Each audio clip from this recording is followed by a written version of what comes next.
ಕಲ್ಯಾಣ ಕರ್ನಾಟಕ ಕಾರ್ಯನಿರತ ಪತ್ರಕರ್ತರ ಸಂಘ ಯಾವ ರೀತಿ ಕೆಲಸ ಮಾಡಲಿದೆ ಅಂತಂದ್ರೆ, ಕೇವಲ ಸುದ್ದಿ ಮಾಡೋದಕ್ಕೆ ಮಾತ್ರ ವರದಿಗಾರರು ಸೀಮಿತ ಆಗದೆ ಸಾರ್ವಜನಿಕರ ಅಭಿವೃದ್ಧಿಗಾಗಿ, ಪತ್ರಕರ್ತರ ಸುರಕ್ಷತೆಗಾಗಿ ಈ ಒಂದು ಸಂಘ ಮುಂದಿನ ದಿನಗಳಲ್ಲಿ ಕೆಲಸ ಮಾಡುತ್ತೆ ಎನ್ನುವ ಭರವಸೆಯನ್ನ ನೀಡ್ತೇನೆ.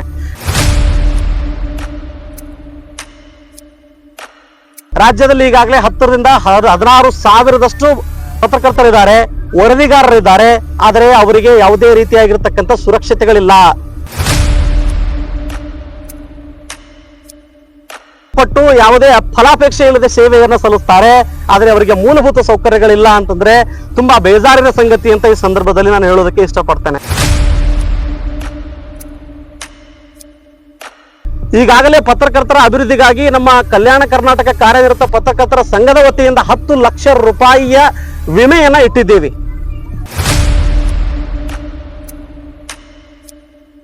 ಅವಲಂಬಿತವಾಗಿ ಬದುಕಬಾರದು, ಭಿಕ್ಷೆ ಬೇಡಬಾರದು, ಸಾರ್ವಜನಿಕರ ಹತ್ರ ಭಿಕ್ಷೆ ಬೇಡಬಾರದು, ಜೊತೆಗೆ ರಾಜಕಾರಣಿಗಳ ಹತ್ರ ಭಿಕ್ಷೆ ಬೇಡಬಾರದು, ಯಾರಿಗೂ ಹೆದರಿಸಬಾರದು, ಬೆದರಿಸಬಾರದು ಅನ್ನೋ ಕಾರಣಕ್ಕಾಗಿ ಈ ಒಂದು ಅವಕಾಶವನ್ನು ಅವರಿಗೆ ಕಲ್ಪಿಸಿದ್ದೇವೆ. ಅವರಿಗೂ ಕೂಡ ಕೆಲವು ಅಧಿಕಾರಿಗಳಿಗೆ ಹೇಳ್ತೀನಿ, ನೀವು ಏನಾದರೂ ನಿಮ್ಮ ಅಧಿಕಾರವನ್ನು ದುರುಪಯೋಗ ಪಡಿಸ್ಕೊಂಡ್ರೆ ಅಥವಾ ರಾಜಕಾರಣಿಗಳೇ ನೀವು ಕೂಡ ಪತ್ರಕರ್ತರ ವಿರುದ್ಧ ಇಲ್ಲ ಸಲ್ಲದ ಆರೋಪಗಳನ್ನ ಒಂದು ವೇಳೆ ನೀವು ಮಾಡಿದ್ರೆ ನಿಮ್ಮ ಹಣೆ ಬರ ಮುಂದಿನ ದಿನಗಳಲ್ಲಿ ಚೆನ್ನಾಗಿರೋದಿಲ್ಲ. ಯಾಕೆ ಅಂತ ಕೇಳಿದ್ರೆ, ಕರ್ತವ್ಯ ನಿಷ್ಠೆಯಿಂದ ಕೆಲಸ ಮಾಡ್ತಿರ್ತಕ್ಕಂಥ ಪ್ರತಿಯೊಬ್ಬ ಪತ್ರಕರ್ತನ ಬೆನ್ನೆಲುಬಾಗಿ ಅವನು ನಿಜವಾಗ್ಲೂ ಕೂಡ ಅನ್ಯಾಯಕ್ಕೆ ಒಳಗಾಗಿದ್ರೆ ಅವನ ಬೆನ್ನೆಲುಬಾಗಿ ನಿಲ್ಲೋದಕ್ಕೆ ಹಿಂದೆ ಮುಂದೆ ನೋಡೋದಿಲ್ಲ.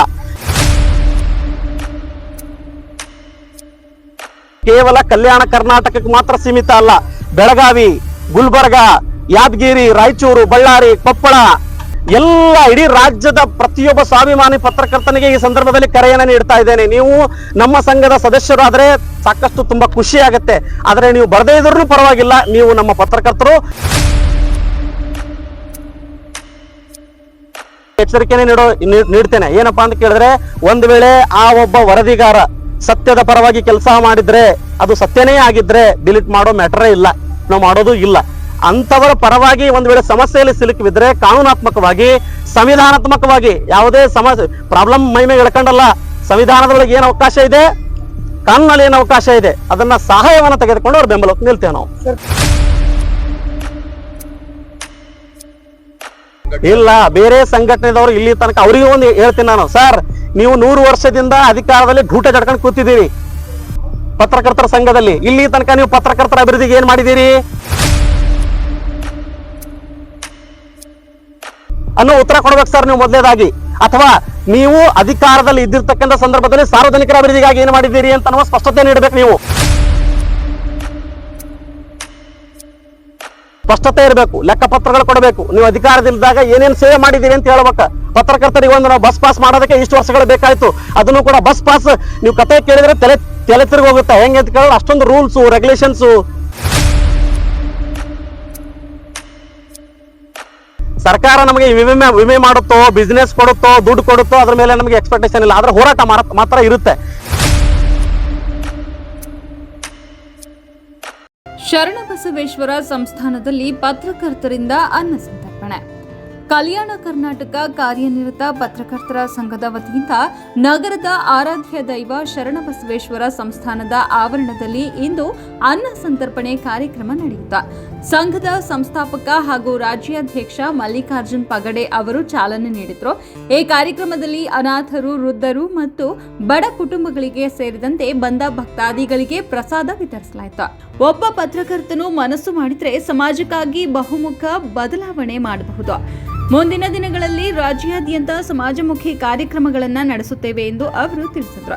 ಪತ್ರಕರ್ತರು, ಸ್ವಯಂ ಸೇವಕರು ಮತ್ತು ಸ್ಥಳೀಯರು ಸೇರಿ ಕಾರ್ಯಕ್ರಮವನ್ನು ಯಶಸ್ವಿಗೊಳಿಸಿದರು. ಈ ಪ್ರಯತ್ನ ಸಮಾಜ ಸೇವೆಯಲ್ಲಿ ಪತ್ರಕರ್ತರ ನೈತಿಕ ಹೊಣೆಗಾರಿಕೆಯನ್ನ ಹಿರಿದಾಗಿ ತೋರಿಸಿತು.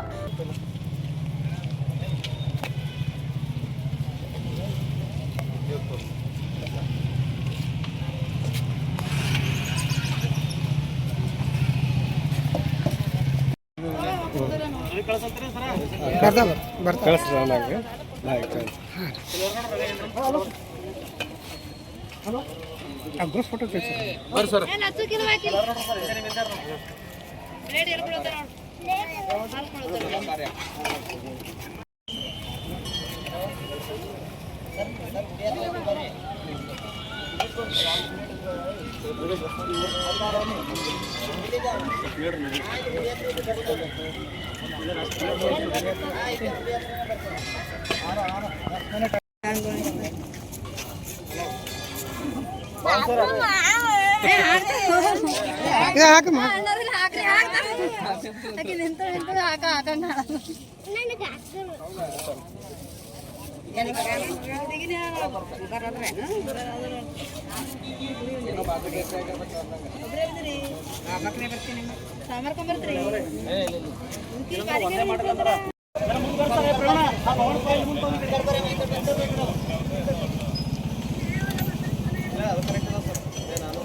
ಈ ಒಂದು ಸಂಘದ ಮೂಲ ಉದ್ದೇಶಗಳಲ್ಲಿ ಪ್ರಮುಖವಾಗಿ ಅಂತಂದ್ರೆ ಏನು ರಾಜ್ಯದಲ್ಲಿ ಸ್ವಾಭಿಮಾನದಿಂದ ಕರ್ತವ್ಯ ನಿಷ್ಠೆಯಿಂದ ಸೇವೆಯನ್ನು ಸಲ್ಲಿಸ್ತಿರ್ತಕ್ಕಂಥ ಪತ್ರಕರ್ತರಿದ್ದಾರೋ ಆ ಪತ್ರಕರ್ತರ ಅಭಿವೃದ್ಧಿಗಾಗಿ ಜೊತೆಗೆ ಸಾರ್ವಜನಿಕರ ಹಿತಾಸಕ್ತಿಗಾಗಿ ಈ ಒಂದು ಸಂಘವನ್ನ ತೆಗೆದಿರ್ತಕ್ಕಂಥದ್ದು.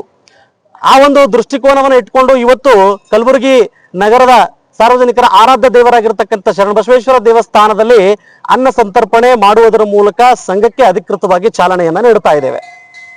ಹೀಗಾಗಿ ಮುಂದಿನ ದಿನಗಳಲ್ಲಿ ಕಲ್ಯಾಣ ಕರ್ನಾಟಕ ಕಾರ್ಯನಿರತ ಪತ್ರಕರ್ತರ ಸಂಘ ಯಾವ ರೀತಿ ಕೆಲಸ ಮಾಡಲಿದೆ ಅಂತಂದ್ರೆ ಕೇವಲ ಸುದ್ದಿ ಮಾಡೋದಕ್ಕೆ ಮಾತ್ರ ವರದಿಗಾರರು ಸೀಮಿತ ಆಗದೆ ಸಾರ್ವಜನಿಕರ ಅಭಿವೃದ್ಧಿಗಾಗಿ ಪತ್ರಕರ್ತರ ಸುರಕ್ಷತೆಗಾಗಿ ಈ ಒಂದು ಸಂಘ ಮುಂದಿನ ದಿನಗಳಲ್ಲಿ ಕೆಲಸ ಮಾಡುತ್ತೆ ಎನ್ನುವ ಭರವಸೆಯನ್ನ ನೀಡ್ತೇನೆ. ಯಾಕಂತ ಕೇಳಿದ್ರೆ ರಾಜ್ಯದಲ್ಲಿ ಈಗಾಗಲೇ 10 ರಿಂದ 16 ಸಾವಿರದಷ್ಟು ಪತ್ರಕರ್ತರಿದ್ದಾರೆ, ವರದಿಗಾರರಿದ್ದಾರೆ. ಆದರೆ ಅವರಿಗೆ ಯಾವುದೇ ರೀತಿಯಾಗಿರ್ತಕ್ಕಂಥ ಸುರಕ್ಷತೆಗಳಿಲ್ಲ. ಸರ್ಕಾರದಿಂದ ಅವರಿಗೆ ವಿಮೆ ಕೂಡ ಮಾಡಿಲ್ಲ. ನಿರಂತರವಾಗಿ ಪತ್ರಕರ್ತರು ಕೂಡ ಹೋರಾಟ ಮಾಡಬೇಕಾಗಿರ್ತಕ್ಕಂಥ ಅನಿವಾರ್ಯತೆ ಇದೆ. ಯಾಕೆಂತ ಕೇಳಿದ್ರೆ ನಮ್ಮ ಸುತ್ತಮುತ್ತಲಿನ ಘಟನೆಗಳನ್ನ ಅಥವಾ ಆಗು ಹೋಗುಗಳನ್ನ ಅವರು ಕಷ್ಟಪಟ್ಟು ಯಾವುದೇ ಫಲಾಪೇಕ್ಷೆ ಇಲ್ಲದೆ ಸೇವೆಯನ್ನ ಸಲ್ಲಿಸ್ತಾರೆ. ಆದರೆ ಅವರಿಗೆ ಮೂಲಭೂತ ಸೌಕರ್ಯಗಳಿಲ್ಲ ಅಂತಂದ್ರೆ ತುಂಬಾ ಬೇಜಾರಿನ ಸಂಗತಿ ಅಂತ ಈ ಸಂದರ್ಭದಲ್ಲಿ ನಾನು ಹೇಳೋದಕ್ಕೆ ಇಷ್ಟಪಡ್ತೇನೆ. ಆದ್ರೆ ಮುಂದಿನ ದಿನಗಳಲ್ಲಿ ಹಾಗಾಗಬಾರದು. ರಾಜ್ಯದ ಯಾವುದೇ ಪತ್ರಕರ್ತರ ಸಂಘದ ಈ ಸಂದರ್ಭದಲ್ಲಿ ಸಂಘದ ಪದಾಧಿಕಾರಿಗಳಾದ ರಾಜಶೇಖರ್ ಮಾತೋಳಿ, ರವಿ ಬಡಿಗೇರ್, ಶ್ರೀಶೈಲ ಪಕಡೆ, ಪವನ್ ಕುಲಕರ್ಣಿ, ಕರ್ಣಯ್ಯ ಸ್ವಾಮಿ, ಮಹಾಂತೇಶ್ ರೋಜೆ, ವಿನಾಯಕ್, ರಮೇಶ್ ಕುಡ್ಡಳ್ಳಿ, ಮಾರುತಿ, ಪ್ರವೀಣ್, ವಿಠಲ್ ಪೂಜಾರಿ ಸೇರಿದಂತೆ ಹಲವಾರು ಪತ್ರಕರ್ತರು ಉಪಸ್ಥಿತರಿದ್ದರು.